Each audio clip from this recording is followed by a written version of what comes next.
ഒരു വ്യക്തത വരും? ഇപ്പോൾ അനൂപ് ആന്റണി മാധ്യമങ്ങളെ കാണുന്നുണ്ട്. നമ്മുടെ കയ്യിലുള്ളൂ, പ്രാഥമികമായ വിവരങ്ങൾ മാത്രമേ നമ്മുടെ കയ്യിലുള്ളൂ. ഓർഡറിൻ്റെ കോപ്പിയൊന്നും നമുക്ക് കിട്ടിയിട്ടില്ല. നമുക്കുള്ളിൽ നിന്ന് കിട്ടുന്ന ഇൻഫർമേഷൻ ഇതാണ്. അതായത് ഛത്തീസ്ഗഡ് ഹൈക്കോടതിയുടെ ഒരു പ്രത്യേക ഇൻസ്ട്രക്ഷൻ തന്നെയുണ്ട്. ഇങ്ങനെയുള്ള കേസുകൾ വരുമ്പോൾ അത് ബിലാസ്പൂരിലുള്ള special court, NIA special court, അതും സെഷൻ കോടതിയാണ്, അവിടെ നിന്നാണ് ജാമ്യാപേക്ഷ നേടേണ്ടത് എന്നാണ് ഇന്ന് പറഞ്ഞിരിക്കുന്നത്. അപ്പോൾ അതുകൊണ്ട് തന്നെയും ഈ ജാമ്യാപേക്ഷ അങ്ങോട്ട് മാറുകയാണ്. അപ്പോൾ അവിടെ വന്ന് അപ്പോൾ ഈ ജാമ്യാപേക്ഷ ഇട്ടിട്ട് അവിടെ നിന്ന് ജാമ്യം കൊടുക്കാൻ പോവുകയാണോ അപേക്ഷ?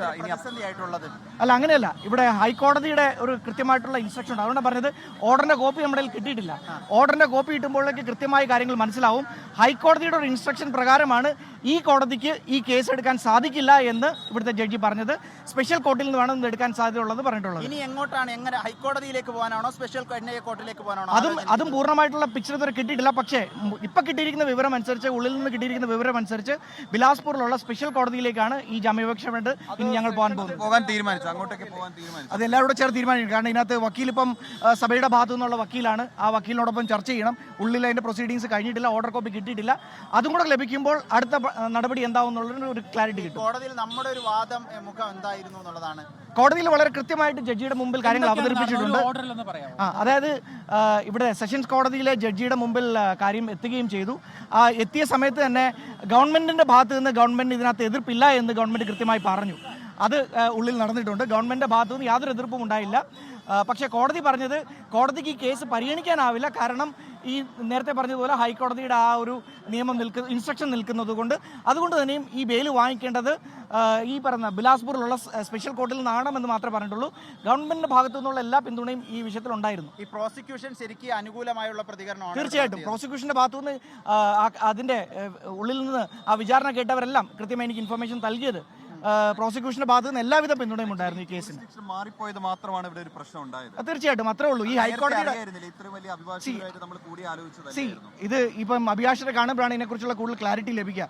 കാരണം ഇങ്ങനെ നേരത്തെ ചർച്ചയിൽ വന്നപ്പോൾ ഈ നേരത്തെ പറഞ്ഞ ബിലാസ്പൂരിലെ സ്പെഷ്യൽ കോർട്ടിലേക്ക് പോകേണ്ട കാര്യം ഉണ്ടാവുമായിരിക്കത്തില്ല എന്നൊക്കെ ചർച്ചയിൽ വന്നതാണ്. ഇനി കുറച്ച് ദിവസം അതായത് ഞാൻ കോടതിക്കകത്തില്ലായിരുന്നു. അതിനെക്കുറിച്ച് എനിക്ക് വ്യക്തതയില്ല. അതിനെനിക്കിപ്പോൾ വക്കീൽ വരുമ്പോൾ ഇപ്പോൾ ഞങ്ങളുടെ ലീഗൽ എക്സ്പേർട്സ് ഉണ്ട്. പക്ഷെ അവരാരും കമന്റ് പറയുന്നില്ല. എന്താണ് കോടതിയിൽ നടന്നത്? കോടതി സോറി മലയാളം ഓർ ഹിന്ദി? മലയാളം. കോടതിയിൽ ആർഗ്യുമെന്റ് കേട്ടു. നൺസിന്റെ പക്ഷത്തുള്ള വക്കീൽമാർ അപ്പിയറായി. കോടതി പറയുന്നത് സെക്ഷൻ 273 സെക്ഷൻ അത് NIA കോർട്ടിൽ പോകേണ്ടതാണ്. സ്പെഷ്യൽ കോർട്ട് ഓഫ് NIAക്ക് ഇതിന് ജുറിഡിക്ഷൻ ഉള്ളതുകൊണ്ട് ജുറിഡിക്ഷണൽ ബേസിൽ ഇത് കാര്യം ചെയ്തു. അങ്ങനെയൊന്നും പറഞ്ഞില്ല. അല്ല, അങ്ങനെ അത് കോർട്ടിന്റെ ഓർഡർ ഇതുവരെ വന്നിട്ടില്ല. കോർട്ട് ഓറലി പറഞ്ഞതേ ഉള്ളൂ. അതിന്റെ ഓർഡർ ടൈപ്പ് ചെയ്തുകൊണ്ടിരിക്കുക.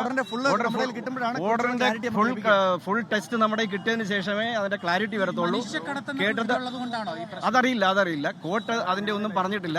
കോർട്ടിന്റെ ഫുൾ ടെസ്റ്റ് കിട്ടിയതിന് ശേഷമേ ലീഗലായിട്ട് എന്തെങ്കിലും നമ്മൾ പറയാൻ പറ്റുള്ളൂ. അങ്ങനെ ഒന്നും അങ്ങനെ ആരും അത് വന്നിട്ടില്ല. രണ്ട് പക്ഷത്തിന്റെയും വക്കീൽ, സർക്കാർ വക്കീലും അത്രയും ഉണ്ടായിരുന്നു. അതിനകത്ത് ഒരു സെക്ഷൻ 143 അത് ഷെഡ്യൂൾഡ് ഒഫൻസ് വരുന്നതാണെന്നാണ് കോർട്ടിന്റെ പക്ഷം. അതെന്താണ് കോർട്ട് അതിനെക്കുറിച്ച് പറഞ്ഞിരിക്കുന്നുള്ളത് ഓർഡർ വരുമ്പോൾ മാത്രമേ നമുക്ക് മനസ്സിലാവുള്ളൂ. ഇതൊരു നടപടിക്രമം എന്ന നിലയ്ക്ക് കരുതുന്നുള്ളൂ. തീർച്ചയായിട്ടും ഇതൊരു നടപടിക്രമം മാത്രമേ.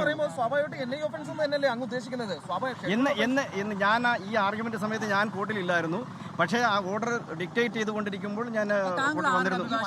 ഞാൻ അഭിഭാഷകനല്ല. ഗോപകുമാർജിയുടെ നിയമോപദേശം നമ്മൾ നേടിയിരുന്നു ഈ വിഷയത്തിൽ. അദ്ദേഹം ഇവിടെ ഉള്ള ഒരു മുതിർന്ന ലോയർ, ഡെപ്യൂട്ടി സോളിസിറ്റർ ജനറൽ ആയിരുന്നു ഛത്തീസ്ഗഡ് ഹൈക്കോർട്ടിൽ. ഇപ്പോ അഡ്വക്കേറ്റ് ആയിട്ട് പ്രാക്ടീസ് ചെയ്യുന്നു. ഹൈക്കോടതി സാങ്കേതിക നടപടിക്രമം എന്നുള്ളതാണ്. അതെ, സാങ്കേതിക നടപടിക്രമമാണ്. ഒരു തിരിച്ചടിയല്ല, ഒരു ടെക്നിക്കൽ ഇഷ്യൂ മാത്രമേ ഉള്ളൂ. അതാ പറഞ്ഞത് വക്കീൽ പറഞ്ഞത്. മൊത്തം ഓർഡർ കോപ്പി നമ്മുടെ കയ്യിൽ കിട്ടുമ്പോൾ മാത്രമേ നമുക്ക് ഇതിനെക്കുറിച്ച് ഒരു ക്ലാരിറ്റി കിട്ടത്തുള്ളൂ. അത് മാത്രമല്ല ഇപ്പോൾ കേസിൽ അപ്പീൽ ചെയ്തിട്ടുള്ള വക്കീൽ എന്ന് പറയുന്നത് സഭയുടെ ഭാഗത്തു നിന്നുണ്ടായിരുന്ന വക്കീലാണ്. അദ്ദേഹത്തെ ഞങ്ങളിപ്പോൾ കാണും. അദ്ദേഹത്തെ കണ്ടു കഴിയുമ്പോൾ കുറച്ചുകൂടെ ക്ലാരിറ്റി ഞങ്ങൾ നിങ്ങൾക്ക് തരാം. അപ്പൊ ഈ ഏത് കോടതിയിലേക്ക് പോകണം എന്നുള്ളത് ഇനി ചർച്ചയിലൂടെ തീരുമാനിക്കുള്ളൂ. പക്ഷേ ഇപ്പൊ കിട്ടിയിരിക്കുന്ന ഇൻഫർമേഷൻ അനുസരിച്ച് ബിലാസ്പൂരിലുള്ള സ്പെഷ്യൽ കോടതി നോക്കട്ടെ. അതിപ്പോ നോക്കട്ടെ, വളരെ വേഗം തന്നെ. ഇന്ന് തന്നെ മൂവി അപ്പോൾ नहीं सर, नहीं हिंदी में